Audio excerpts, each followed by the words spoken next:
Hello, beautiful people. It's Josh Goldstein, your favorite immigration lawyer, coming at you on a beautiful morning. How's everyone doing today? Fantastic. I am here to talk about the April 2024 Visa Bulletin. That's what we're discussing today. Hope you're doing amazing. Before we get into that, I just want to introduce myself. If you don't know me, I'm Josh Goldstein. I'm an immigration lawyer. I've been practicing immigration law since 7:30 this morning and for more than 20 years. And I am incredibly passionate about my work. There is no one on planet Earth who enjoys suing USCIS and the State Department more than I do. I was put on this earth to fight visa delays and to help people reach their immigration goals. I hope you're doing amazing. And I hope you find my content inspiring, because a lot of times people get so discouraged and so down that they cannot reach their immigration goals. And I don't think you should do that. Maria, thank you for your question. I'm going to answer or try to answer any and all questions that you have today. And I'll do that very soon. So let's talk about the April 2024 Visa Bulletin. What does it mean? People always ask me about Visa bulletins and ask me to predict them. And I think you're a fool if you try to predict the Visa Bulletin. But nevertheless, let's take a look. So we're going to start off with F4. That's the one that everyone's looking at. F4 are applications filed by brothers and sisters of U.S. citizens. So in the March 2024 Visa Bulletin, they were processing cases in all countries from the 8th of June, 2007. Now, in April, we're at the same point. And for other countries on the Visa Bulletin, as you know, China, India, Mexico, and the Philippines, they make them wait longer. Why do they do that? Well, that's the way Congress set it up. I have no idea. But nevertheless, the F4 category is unchanged. So that's the way it is. Now, for the F2A category, this is another one that we care very much about. This is the spouse and children of permanent residents. So in March, for all countries, we were on June 22nd, 2020.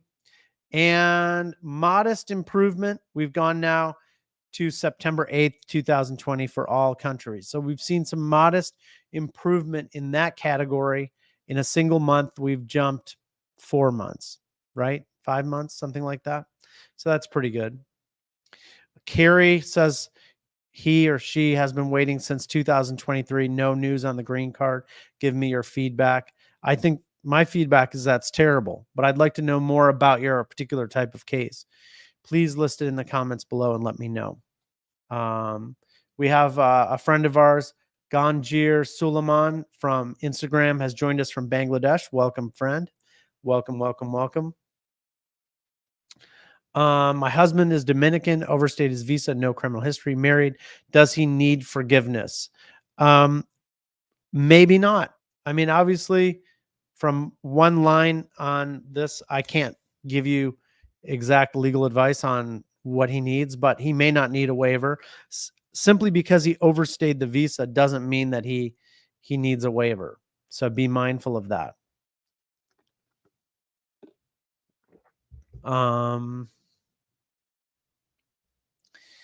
Be mindful of this.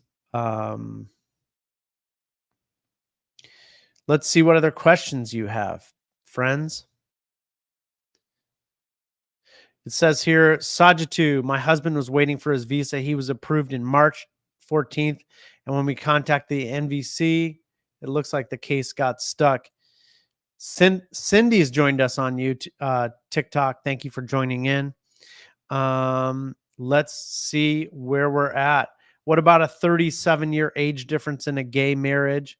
What about that? Can you prove that the relationship is genuine if there's a 37-year age gap? I think you can, but you have to document that, right? Um, Here's a great question from Maria on TikTok. Maria says, can my husband file for me to get a green card on a felony expungement? Maria, are you listening to this? Let me know in the comments below. So one of the big mistakes that people make is expungement. If you seal or expunge a criminal matter, this could be a mistake. And the reason is that that work is usually handled by someone who's a criminal defense attorney. And what do criminal defense attorneys know about immigration? Not much, not much. So they seal or expunge it. And that's an effort to hide the record, but it still shows up for immigration purposes. It still has the same consequences. I want to go back to the visa bulletin, which is our topic for today. The visa bulletin in some categories is showing very modest improvement. Not that much improvement. Let's take a look at employment-based immigration. In March, the EB1 was current, except for China. And now, and China and India are not current. And we've shown some modest improvement in EB1 for China and India. For second preference, it looks like we have significant improvement. It's gone from November of 2022 to January in a single month. That's for all countries. And for China, it's gone ahead 1 month. India is very backlogged, severely backlogged from 2012. It actually has gone ahead 1 month. Mexico, it's jumped ahead 4 months, and the Philippines has gone for 3 or 4 months. Modest improvement, modest improvement. So overall, my impression of the visa bulletin for this month is modest improvement. Walial Saka, a Somali bro, welcome. I saw that you had a question. I'm going to go back and try to find it. Do you help with any person, whatever life in the world, bro? Yes, I do. I try to help people regardless of what kind of where they're located or what. I need to know what kind of case you have. One of my favorite types of case for the Somali community is helping people who have extremely delayed visas. There's one particular type of visa called an I-730 that often gets delayed and is very easy to get approved for our office. We're uniquely qualified to get these approved.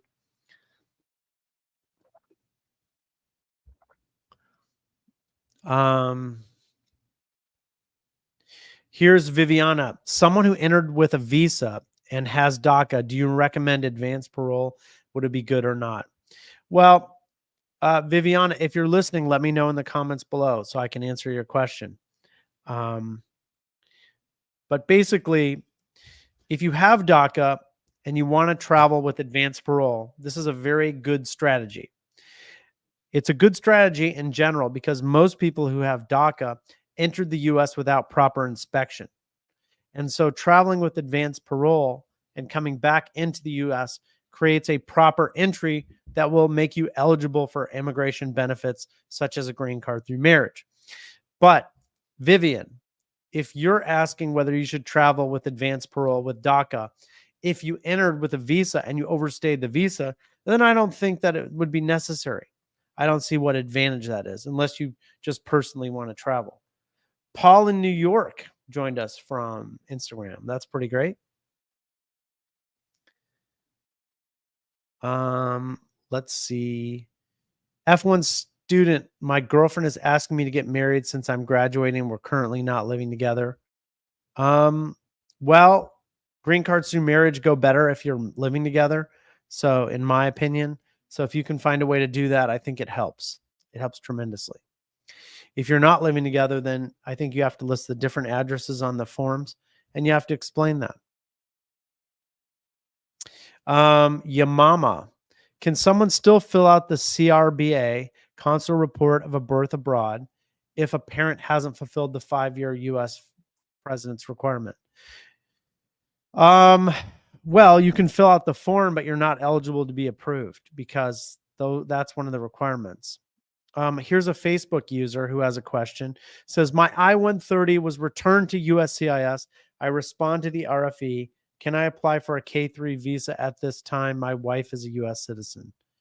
You can apply, but I don't think it's going to be approved. It was sent back to I guess I don't quite understand the facts. The I-130 was sent back to USCIS. You responded to the RFE. Yeah, you could throw in the K3 visa to see what happens. Yeah, you could do that.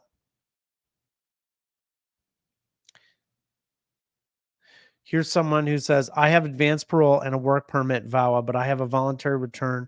Will this affect entry to the U.S.? It could, yeah. I would want to look at that very closely.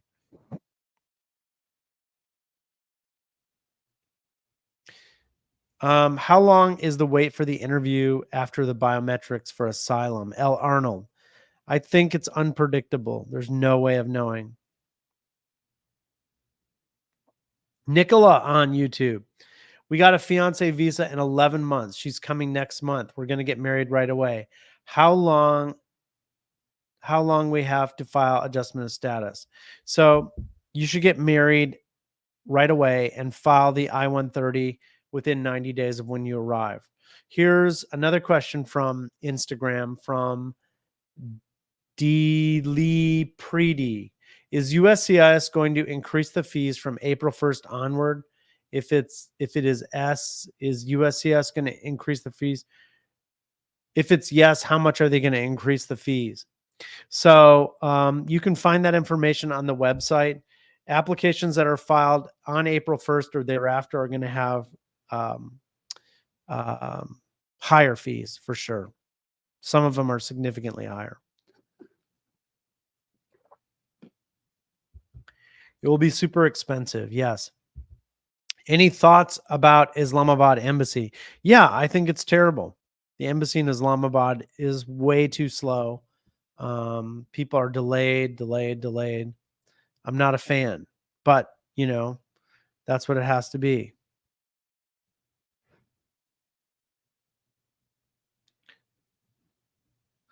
It says here, what states do you cover? I help people with immigration cases in all 50 states and around the world. That's what we do. So Walia says, how do you come to the US from Somalia? I think one strategy, there are many, but one strategy is to go through the refugee process. But that's not something I assist with. Another way to do it is the DV lottery. I believe you can do that. Nicola says, Josh, you are awesome. Thanks. That's very kind of you. It's nice, positive affirmation. Here's some news I can share with you. I just filled out my application for a law license today in the state of Oregon. I did that because we file a lot of lawsuits against USCIS and the consulate for people in Oregon. And I think that will help us help people. I'm also applying in Minnesota because we have tons of clients in Minnesota, especially from the Somali community. Trev says, no questions today, but I appreciate your taking time for these. That's awesome. Thank you. Here's a question. This is a detailed one. Can I switch from a temporary green card 2-year to an EB1, EB2, or NIW? No, you cannot. If you have a 2-year conditional green card that you got through marriage, the only thing that you can do is you can file an I-751 to remove the conditions on your green card. And you do that by showing that your relationship was entered into for good faith reasons. I'm going to put my email in the chat, and so you can see it. I'll put it up on the screen. If you're on YouTube, it's joshua@jgoldlaw.com. It's also in my bio on Instagram and TikTok if you're there. What state am I from? So I live in California. We also have an office in Massachusetts in Boston. So we have offices on the West Coast and on the East Coast, but we are opening an office in several other states this year. So,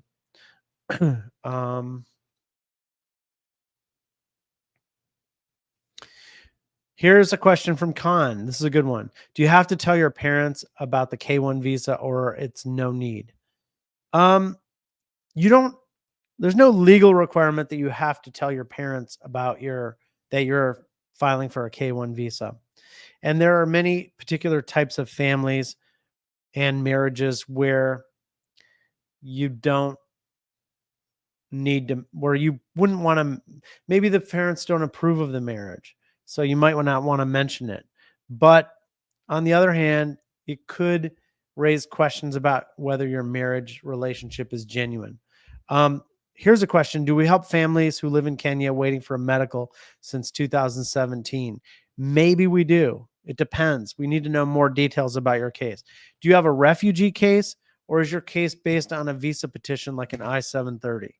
Um, Let me know in the comments below. Let me know.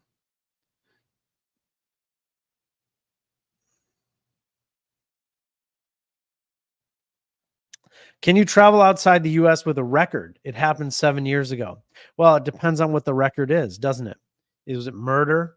Was it a drug possession? Maybe it was jaywalking. So it's hard to say. Um, Here's a question from Trevor. No.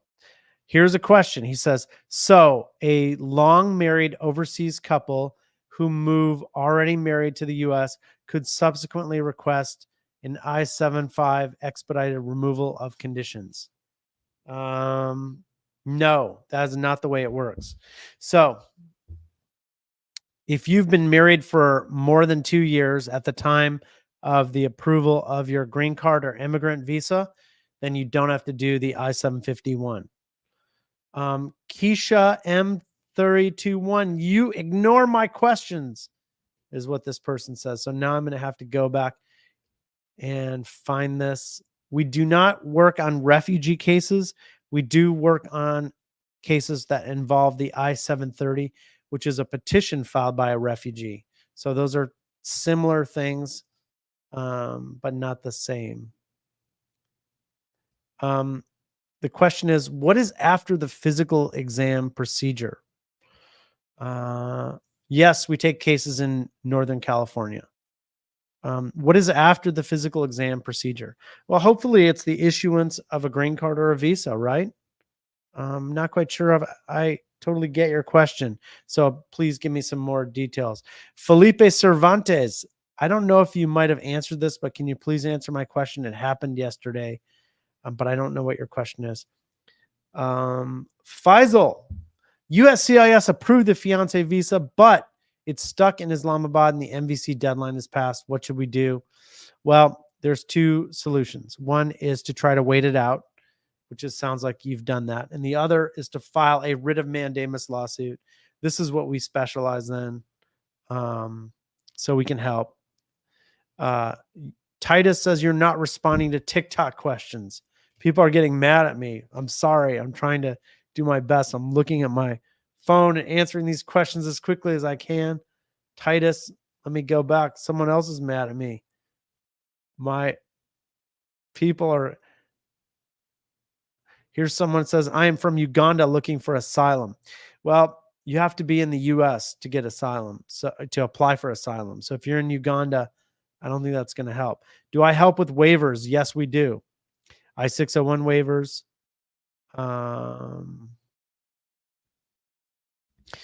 If you have a question, just put it in the comments and I'll try to get to it.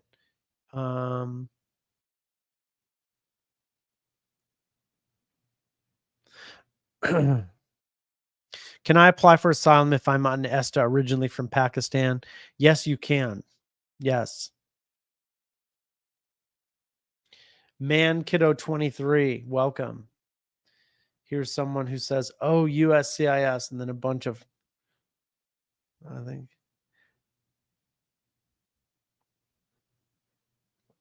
Someone's asking me about a new law, HR 6976 DUI law passed in the House. I'm not familiar with that. I don't know.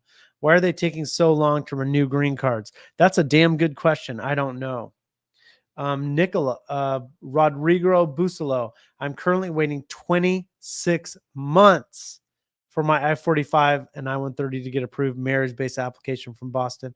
I reached out to local congressmen and senators. Any other suggestions? Yes, I have a suggestion. Contact us, Rodrigo, in the link in my bio. 26 months is too long. We can help you out, or at least take a look at this. As long as your marriage relationship is legit and genuine and together, maybe you've had your interview, maybe you haven't had your interview, but 26 months, that's more than 2 years and you're still waiting. That's crazy. 10 years. Someone said I'm handsome. That person is buttering me up. Thank you. It's very kind of you. Um,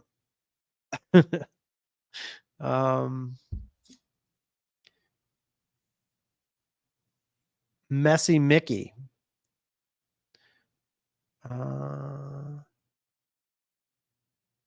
Let me know what other questions you have, please.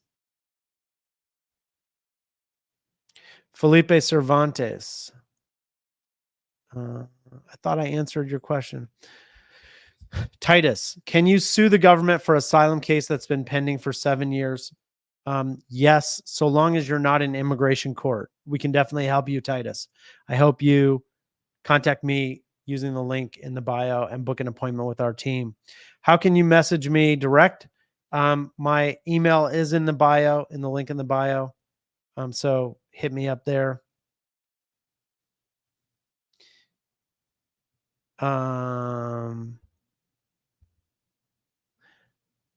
Samantha Gomez, for advanced parole, have there been any cases where they deny the entry back into the U.S.? Yes, that does happen. That's why before you travel with advanced parole, you should lawyer up and consult with a lawyer and have it reviewed carefully. That's my best advice. Facebook user I130 request to expedite with USCIS by Senator. I have a security situation in my home country, Afghanistan, humanitarian reasons. Do you think they'll accept our request for expedite? Expedite requests are rarely granted, but you know what? Why not give it a try? Jury says, how can I talk to you? Well, if you have a question, post it in the comments. And if you need help with your immigration case, book a free consultation with our team using the link in my bio.